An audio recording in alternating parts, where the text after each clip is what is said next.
The large view screen on the bridge of the Earth Space Fleet vessel showed the massive alien ship for the first time.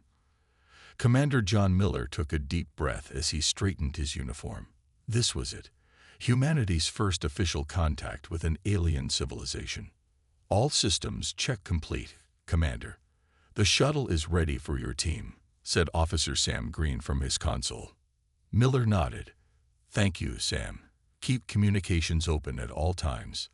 The small diplomatic team consisted of Miller, First Officer Kate Young, and 2 specialists, Dr. Eric White, cynobiologist, and Ben Lee, linguistics expert. They had trained for years for this moment, but nothing could truly prepare them for meeting real aliens. The shuttle ride was quiet, each person lost in their own thoughts about what waited for them aboard the alien vessel. The Galactic Consortium, as they called themselves, had sent peaceful messages for 3 months before this meeting was arranged. 2 minutes to docking, Kate announced, breaking the silence. Miller looked at his team. Remember your training. Follow protocol. No sudden movements. We represent all of humanity today. The shuttle docked with a soft thud. After the airlocks sealed and pressure equalized, the doors slid open to reveal their welcoming committee. 3 different alien species stood before them. The tallest ones resembled blue-skinned humanoids with 4 arms and large almond-shaped eyes. Next to them stood smaller furry creatures with 6 limbs and what looked like gills on their necks, but it was the 3rd species that caught everyone's attention. Massive insect-like beings with shiny exoskeletons and multiple compound eyes. One of the blue aliens stepped forward. Welcome, humans of Earth. I am Ambassador Krelnar of the Galactic Consortium. We are pleased to finally meet face to face. The translation device worked perfectly. Miller stepped forward and bowed slightly. Thank you for your welcome, Ambassador. I am Commander John Miller of the Earth Space Fleet. We are honored to be here. The aliens led them through long corridors to a large meeting room. The walls were covered with strange symbols, and the lighting had an odd purple tint. Around a circular table, more aliens waited. Miller counted 12 different species in total. The meeting started well. They exchanged basic information about their worlds, governments, and cultures. Dr. White answered questions about human biology, while Ben worked with the translators to improve communication. 3 hours into the meeting, one of the insectoid aliens, introduced as Carvex, became agitated during a discussion about Earth's military capabilities. You claim to be peaceful, yet your history is filled with conflict. Xarvex clicked through the translator. How can we trust a species so violent among themselves? Miller stayed calm. We've worked hard to overcome our violent past. The last global war on Earth was over 70 years ago. We've united as one planet since then. Xarvex moved suddenly, his large insect body rising up as he reached across the table. Before anyone could react, he grabbed Miller's arm with his pincer-like appendage. The grip was tight and painful. What happened next occurred in less than 2 seconds, but would change interstellar relations forever. Miller, acting on pure instinct and years of combat training, twisted his arm and struck downward against the alien's limb. A loud crack echoed through the room as the exoskeleton broke. Xarvex shrieked in pain and backed away. The room erupted in chaos. Aliens jumped to their feet, some reaching for devices on their belts. The Blue Ambassador shouted for calm while the insectoid delegation surrounded their injured member. We meant no harm, Miller said quickly, hands raised. It was a defensive reflex. I apologize. But the damage was done. The aliens stared at him with new eyes filled with fear. You will return to your vessel immediately, Ambassador Krelnar said, his voice cold. We must reassess this situation. As the human team was escorted back to their shuttle, Miller noticed how the aliens kept their distance, careful not to come within arm's reach of any human. The first contact had just become the first warning about humans. Dr. Lisa Patel frowned at her computer screen. For the third time this week, an alien scientist had canceled a meeting with her. As the lead xenobiologist at the newly established Earth Embassy on Station Alpha, she was supposed to be working closely with consortium scientists. Instead, they kept their distance. 2 months had passed since the incident with Commander Miller. What should have been an exciting time of cultural exchange had turned into a strange period of tension and whispers. "Dr. Patel, you need to see this," said Frank Nelson, her assistant, as he rushed into her lab. He pulled up a video on the main screen. It showed the exact moment when Commander Miller broke Sarvex's limb, recorded from multiple angles. The video had text in the consortium's common language that Frank's device translated. "Warning, do not touch." "Where did you get this?" Lisa asked. "It's everywhere, all over their networks. The aliens are sharing it as a safety warning about humans." Lisa sat down heavily. No wonder no one wants to work with me. The next day, Lisa decided to confront the issue directly. She walked to the lab of Zuro, a blue-skinned, four-armed scientist who had at least been polite in their limited interactions. When she entered his lab, Zuro and 2 of his assistants quickly moved to the other side of the room. "Zuro, I need to talk to you about what's happening," Lisa said, staying by the door. Zuro's large eyes blinked rapidly. "Of course, Dr. Patel, but please maintain safe distance." "That's exactly what I want to discuss. This fear of humans is based on a misunderstanding." Zuro tilted his head. "Is it? Our scientists have been studying human biology from the data you provided. Your species is concerning." "Concerning how?" Lisa asked. Zuro tapped on a screen, bringing up human medical data. "Your bones have 5 times the density of most consortium species. Your muscles can exert force that would shatter our bodies. You can survive radiation levels that would kill us instantly. And most alarming, you react to threats with speed that our nervous systems cannot match." Lisa hadn't considered how humans might appear to species with different evolutionary paths. "But we're not dangerous. We don't want to hurt anyone. Intent is not the issue, Dr. Patel. Capability is." Zuro showed her another screen with a chart of different species. "In our classification system, humans would rank as apex predators." The commander's reaction to being touched was instinctual, yes. Lisa nodded slowly. "Yes, it was a defensive reflex. Exactly our point. Even your reflexes can cause us harm." Later that week, Lisa attended an emergency meeting called by the human ambassador. Reports were coming in from all human ships and stations across consortium space. Aliens were treating humans with extreme caution. Some refused to be in the same room. Others insisted on humans wearing special markers or bright clothing so they could be easily spotted and avoided. "The worst part," said the ambassador, "is this." He showed them a new warning being posted in alien establishments everywhere. It showed a human silhouette with a red circle and line through it. Below were simple instructions in multiple languages. "Do not approach. Do not touch. Maintain safe distance." Lisa raised her hand. "Sir, I've been studying this reaction. The aliens aren't acting out of hatred or prejudice. They're genuinely terrified. To them, we're like walking among tigers or bears, powerful creatures that could hurt them without even trying." "So what do we do?" someone asked. Lisa thought for a moment. "We need to change their perception. Show them that human strength can be controlled, that human touch can be gentle. But first, we need to understand exactly how they see us." As the meeting ended, Lisa's computer pinged with a message. It was from Zuro. "I want to understand humans better. Meet me in Lab 7 tomorrow. Bring data on human compassion and restraint." It was a start. Alan Garcia checked his tool belt one more time before entering the engine room of Space Station Beta 7. 6 months had passed since first contact, and humans were slowly being integrated into consortium operations. As one of the few human engineers allowed to work on alien technology, Alan felt the weight of responsibility on his shoulders.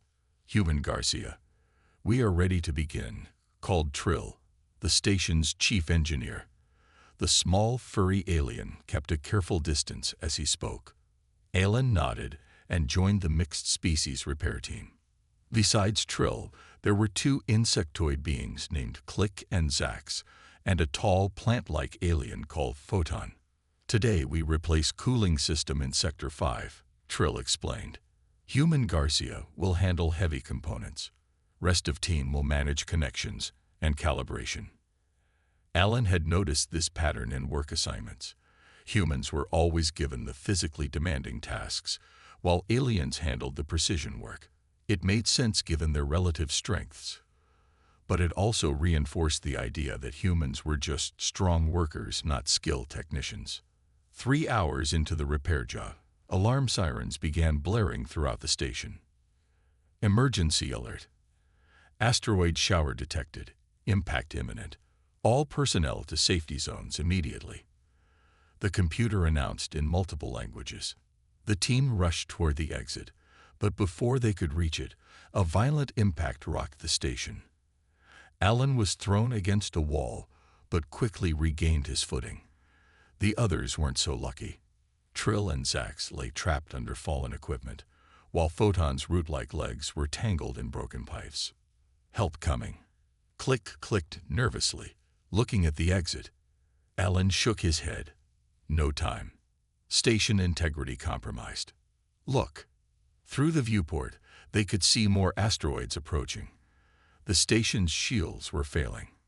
Temperature rising, warned Trill weakly from beneath the equipment. Cooling system damage. Radiation leaking. Without hesitation, Alan moved to the fallen machinery. He bent his knees, gripped the metal frame, and with a grunt of effort, lifted the heavy equipment off Trill and Zax. Both aliens stared at him in shock. "Can you move?" Alan asked. They nodded, though Zax's exoskeleton was clearly cracked. "What about Photon?" "Too heavy," Click said. "Wait for rescue team." Another impact shook the station. Warning lights flashed red as the computer announced, "Critical failure in 5 minutes. Evacuate immediately." Alan knew they didn't have time to wait. He moved to Photon and carefully untangled the alien's legs from the pipes.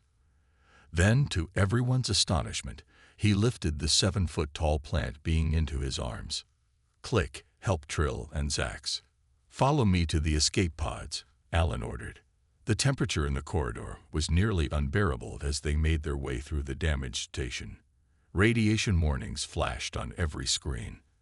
But Alan pressed on, carrying Photon, while encouraging the others to keep moving.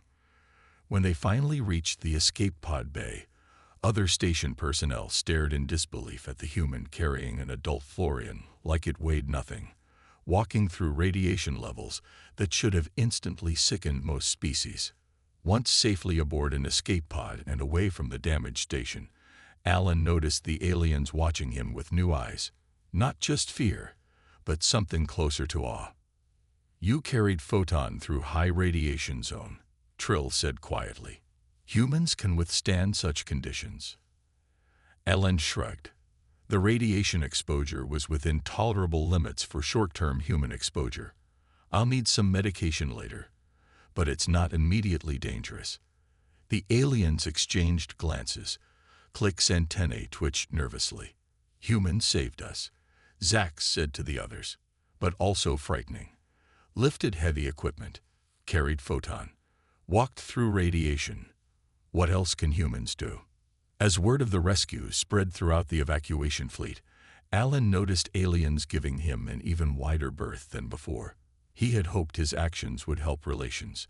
Instead, he had only reinforced their belief that humans were dangerously powerful beings that should never be touched. Dr. Lisa Patel looked across the lab table at her new research partner.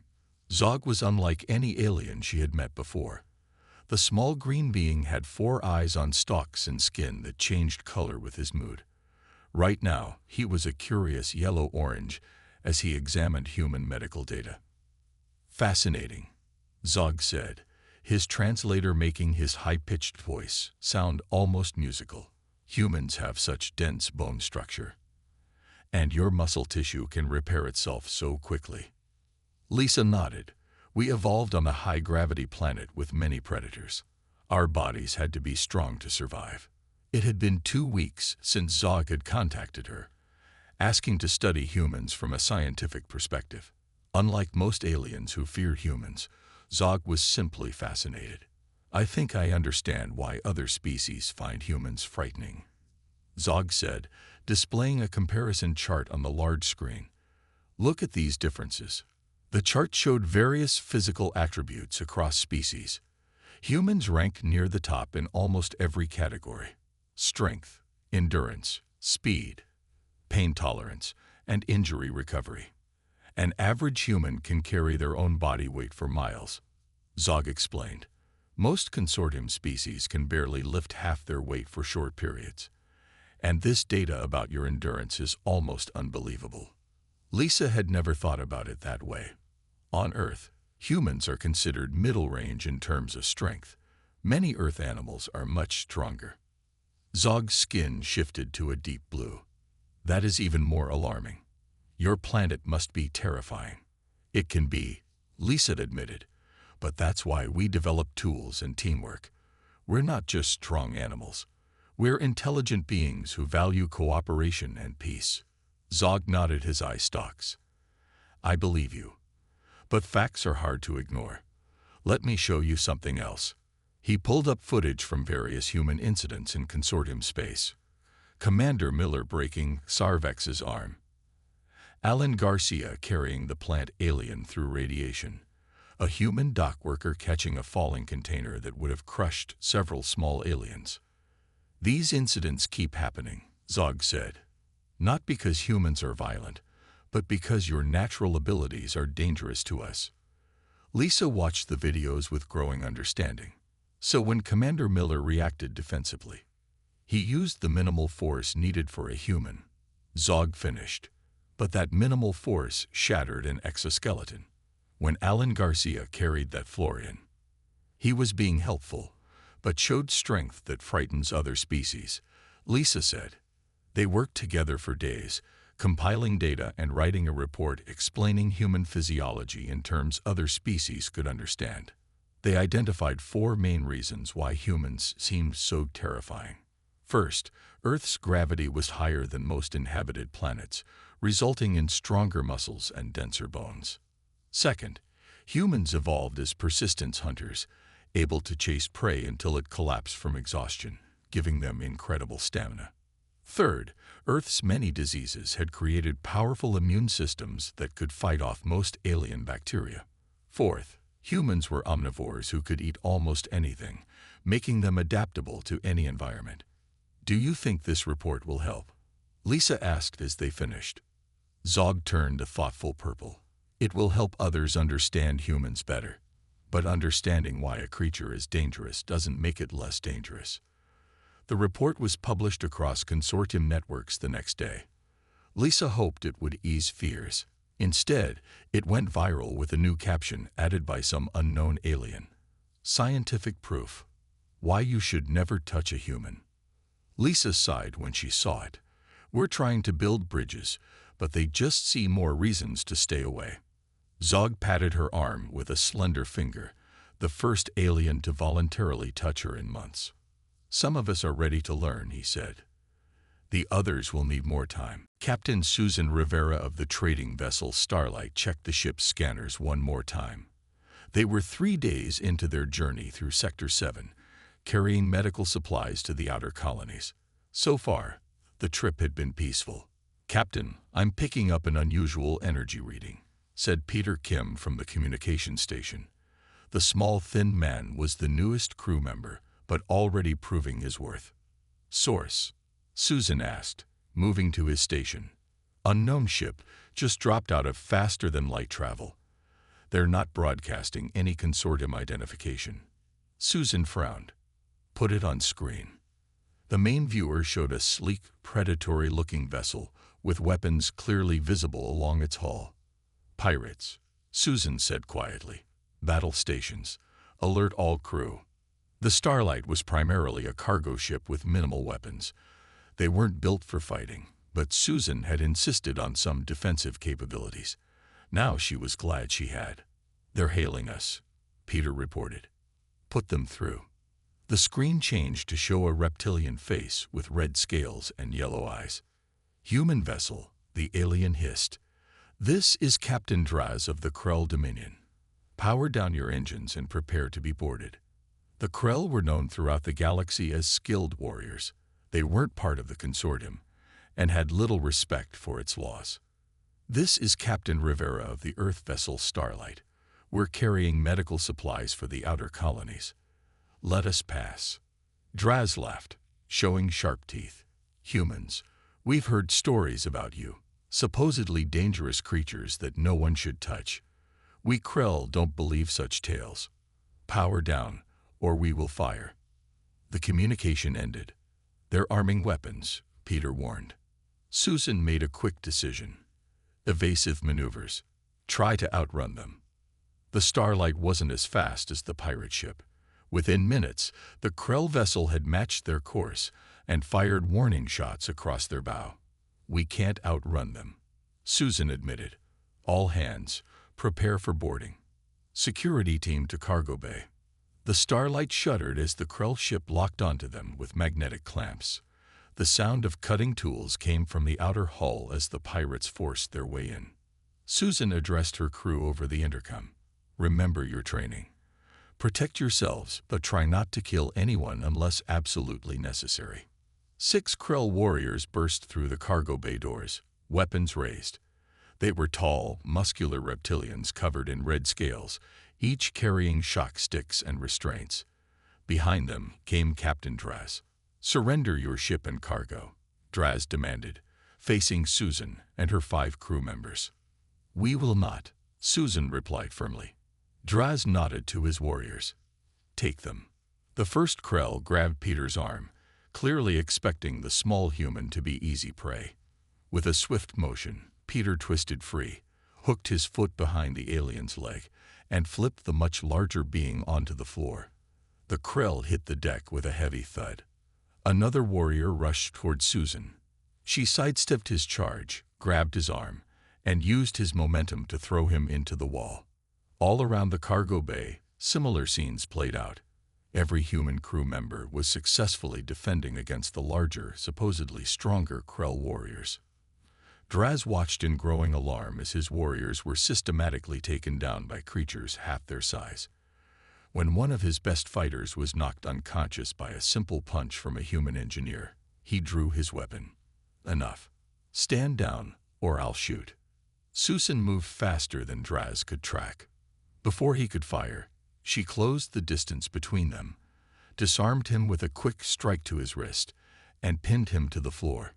"You should have listened to the warnings, Captain," Susan said, holding the struggling Krell leader easily despite his greater size. "There's a reason why other species are cautious around humans." The remaining Krell warriors backed away, finally understanding the danger they had dismissed. "We'll leave," Draz said, his voice shaking slightly. "Release me." Susan let him up, but kept his weapon. "Tell others what happened here. Not because we want to be feared, but because we want to avoid unnecessary conflicts." The pirates retreated to their ship, supporting their injured comrades. As they departed, Susan knew that new stories about humans would soon spread through the galaxy, stories that would only reinforce the warning.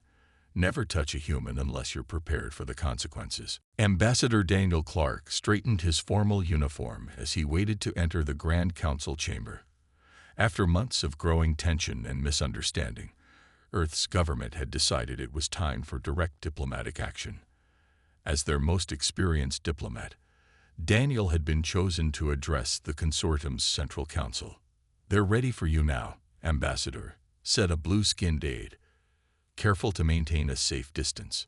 Daniel nodded and stepped through the large doors. The council chamber was vast, with tiered seating arranged in a complete circle. Representatives from over 50 alien species filled the seats, their varied forms creating a living rainbow of colors and shapes. In the center was a raised platform where Daniel would speak. As he walked to the platform, He noticed how the nearest aliens leaned away from his path. The silent message was clear. Don't come too close. Don't touch us. Esteemed representatives of the Galactic Consortium, Daniel began, his voice calm and measured. I come before you today to address a growing concern that affects relations between humans and other species. He paused, looking around the room. I understand that many of you fear humans. You've seen videos of Commander Miller breaking an arm with a simple defensive move. You've heard stories of Alan Garcia carrying a Florian through radiation. You've received reports about the Krell pirates who learned firsthand about human physical capabilities. Murmurs spread through the chamber. The Krell incident had only happened 2 weeks ago, yet the story had already become infamous. These stories are true, Daniel continued. Humans are physically strong compared to many species here. We can endure conditions that would harm others. Our reflexes are quick, and yes, we can be dangerous if threatened. The murmurs grew louder. Daniel raised a hand. But there is something these stories don't show. They don't show how humans touch each other. They don't show that human touch can be gentle, healing, and kind. Daniel activated a display behind him. It showed images of human life, parents holding babies, doctors treating patients, friends hugging, elderly people holding hands. On Earth, touch is how we connect. It's how we show care, love, and support. Yes, humans can break an exoskeleton with a defensive move, but the same hands can perform delicate surgery or create beautiful art. He changed the display to show human medical workers, artists, and engineers at work. We understand your caution. We respect your boundaries. But we ask you to understand that when we reached out to shake hands at first contact, we weren't showing aggression. We were offering connection. Daniel stepped down from the platform and walked to the nearest council member, a small amphibian being with large eyes. May I show you? Daniel asked, extending his hand palm up. The chamber went silent. The amphibian counselor looked at Daniel's hand, then around at the other representatives watching intently. After a long moment, the counselor slowly placed one webbed hand on Daniel's open palm. This is a handshake, Daniel explained, gently closing his fingers. On Earth, it means, I come in peace. I respect you as an equal. He carefully shook the counselor's hand once, then released it. The amphibian looked at his own hand, then back at Daniel with new understanding. Would anyone else like to learn about human greetings? Daniel asked the silent chamber. For several seconds, no one moved. Then, a tall insectoid being rose from her seat, a member of the same species as Xarvex, whose broken arm had started everything. I would, she said, approaching the center. One by one, other representatives joined them. Not all, perhaps not even most, but enough to start. Daniel showed them handshakes, high fives, and gentle fist bumps. Always humans safely touched to show friendship. As the session ended, the head of the council approached Daniel. Ambassador, the ancient, crystalline being said, this has been educational. Perhaps we have been too quick to judge based on physical differences. We will consider a revised approach to human integration. It wasn't full acceptance, but it was progress. As Daniel left the chamber, he allowed himself a small smile. The journey would be long, but today they had taken the first step toward changing. Never touch humans, from a warning to an understood cultural difference. Nurse Karen Bennett moved quickly through the crowded space station. 1 year had passed since humans first met the Galactic Consortium. While relations had improved since Ambassador Clark's presentation, most aliens still kept their distance from humans. Karen worked in the medical bay of Unity Station, a joint human-alien project. She was one of only 3 human medical staff aboard, specially trained to handle multiple species. Most of her patients were hesitant when assigned to her, but her gentle manner usually eased their fears. Emergency in Sector 4. Medical team needed immediately. The announcement echoed through the station. Karen grabbed her medical kit and ran. When she arrived at Sector 4, she found a small crowd of aliens gathered around something on the floor. They parted quickly as she approached, creating a wide path. On the floor lay a small blue child, no more than the equivalent of 6 Earth years old. A section of ceiling panel had fallen, striking the child's head. Dark blue liquid, their version of blood, pooled on the floor. Karen knelt beside the injured child and scanned with her medical device. The results were bad. Crushed skull section, brain swelling, internal bleeding. "Who is the family?" Karen asked, looking up. A tall blue male pushed forward. Karen recognized him immediately. Ambassador Nix Allah, one of the highest-ranking consortium diplomats. "My daughter," he said, voice shaking. "Will she survive?" Karen spoke honestly. "Her condition is critical. We need to reduce the brain pressure immediately, or she won't make it to surgery." "Do whatever is needed," Nix Allah said. Karen looked at her scanner again. "The procedure requires precise physical manipulation of the skull fragments. I will need to touch her directly with my hands." The crowd of aliens gasped. For a year, they had been warned. Never let humans touch you. Human strength could break bones. Human touch could harm. Nix Allah hesitated, looking at his unconscious child. "You understand what you're asking," he said quietly. Karen nodded. "I do, but I also know I can save her life." The ambassador looked at his daughter, then back at Karen. "Do it." Karen removed sterile gloves from her kit. She had practiced this procedure many times, but never on a real alien child. With extreme care, she placed her fingers on the child's head, feeling for the broken skull pieces. The watching aliens held their breath as human hands, the same hands they had feared for a year, gently moved over the child's skull. Karen's touch was lighter than a feather as she carefully adjusted the bone fragments, relieving pressure on the brain. After several tense minutes, the scanner showed improvement. The child's vital signs stabilized. "She's ready for transport to surgery now," Karen said, sitting back.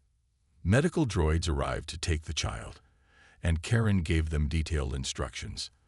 As they left, Ambassador Nix Allah approached her. "You saved my daughter with your hands," he said, his voice filled with wonder. "The same human hands we've been taught to fear." Karen smiled tiredly. "Human hands can break, but they can also heal. It depends on how we choose to use them." Word of what happened spread quickly throughout the station and beyond. A video recording showed the human nurse's incredibly gentle touch as she performed the delicate procedure. Like the earlier videos of human strength, this one went viral across consortium networks, but with a very different message.